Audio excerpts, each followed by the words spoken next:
স্ত্রীরা কোন আঙুল দিয়ে সিঁদুর পরলে স্বামীর আয় উন্নতি বাড়বেই বাড়বে। কোন আঙুল দিয়ে সিঁদুর পরলে স্বামীর অকাল মৃত্যুর সম্ভাবনা প্রবল।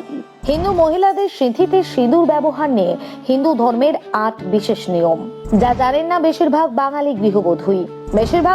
গৃহবধূই এই ভুল নিয়মে সিঁদুর পরেন।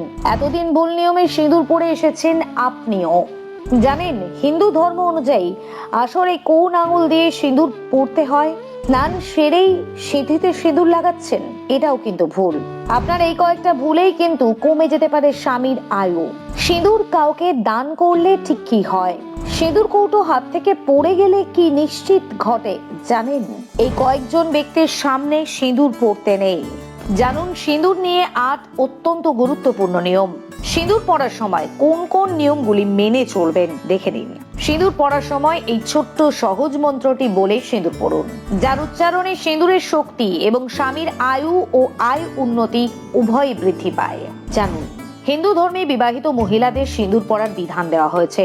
সিঁদুরকে 16 শৃঙ্গারের অংশ বলে মনে করা হয়। বিয়ের পর থেকে স্বামীর দীর্ঘায়ুর জন্য সিঁদুর পরেন মহিলারা। তবে সিঁদুর পরার সময় কিছু নিয়ম মেনে চলা উচিত, কারণ এই সময়ে করে থাকা সামান্য ভুল স্বামীর জন্য দুর্ভাগ্য ডেকে আনতে পারে। প্রচলিত বিশ্বাস, জ্ঞানত অজ্ঞানত এই ভুলগুলো করে থাকলে স্বামীর জীবনের সমস্যা দেখা দিতে পারে, পাশাপাশি অর্থাভাবে জড়িয়ে পড়তে পারে জীবন। এই সমস্যা এড়াতে সিঁদুর পরার সময় কোন কোন ভুল করবেন না জেনে নিন। সঙ্গে জানুন একটা বিশেষ মন্ত্রের কথা, যার উচ্চারণে সিঁদুরের শক্তি এবং স্বামীর আয়ু ও আয় উন্নতি উভয় বৃদ্ধি পায়। 1. চুল খোলা অবস্থায় সিঁদুর পরবেন না। চুল খোলা অবস্থায় কখনো ভুল করে সিঁদুর পরবেন না। স্নান সেরে ভালোভাবে চুল শুকিয়ে প্রথমে তা বেঁধে নেবেন, তারপরে সিঁথিতে সিঁদুর পরবেন। মনে করা হয় এভাবে সিঁদুর পরিধান করলে স্বামীর আয়ু বৃদ্ধি পায়। 2. সিঁদুর পরুন এই আঙুলে।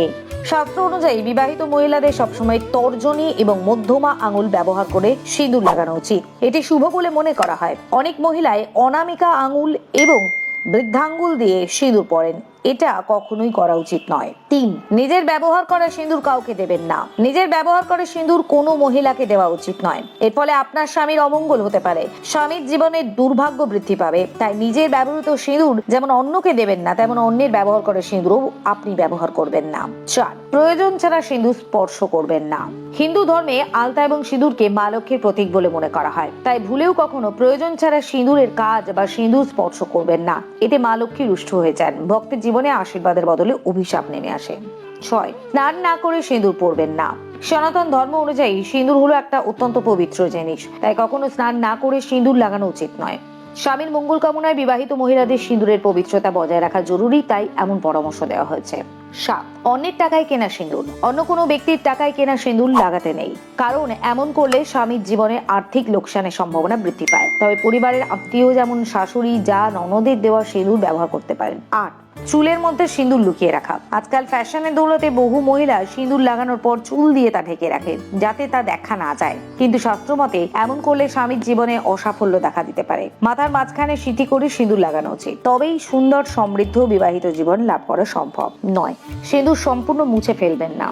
বিবাহিত মহিলাদের এই বিষয়টি অতি অবশ্যই মাথায় রাখা উচিত। বলা হয় সিঁদুর মাথা থেকে সম্পূর্ণ মুছে ফেললে অকাল বৈধব্য দেখা দেয়, তাই ভুলেও এমনটা করবেন না। সিঁদুর মাথা থেকে সম্পূর্ণ উঠে যাওয়ার আগেই তা পূর্ণ করে ফেলুন। 10. জপ করুন এই বিশেষ মন্ত্র। সিঁদুর পরার সময় একটা বিশেষ মন্ত্র জপ করার উল্লেখ রয়েছে শাস্ত্রে। বিবাহিত মহিলারা প্রতিদিন সিঁথিতে সিঁদুর ঠেকানোর সময় স্বামীর মঙ্গল কামনায় এই মন্ত্রটি উচ্চারণ করুন, যে কারণে সিঁথির সিঁদুর অক্ষয় হবে এবং আপনার স্বামীর মঙ্গল হবে, এবং এর প্রভাব পরিবারের সদস্যদের উপরে এবং পরিবারের উপার্জনের উপরেও পড়বে। বিশেষ এই মন্ত্রটি হলো শিরভূষণ সিন্দুরং বর্তুরায়ু বিবন্ধন সর্বান্তকরণ দিব্যং সিন্দুর প্রতি গৃহোত্তম।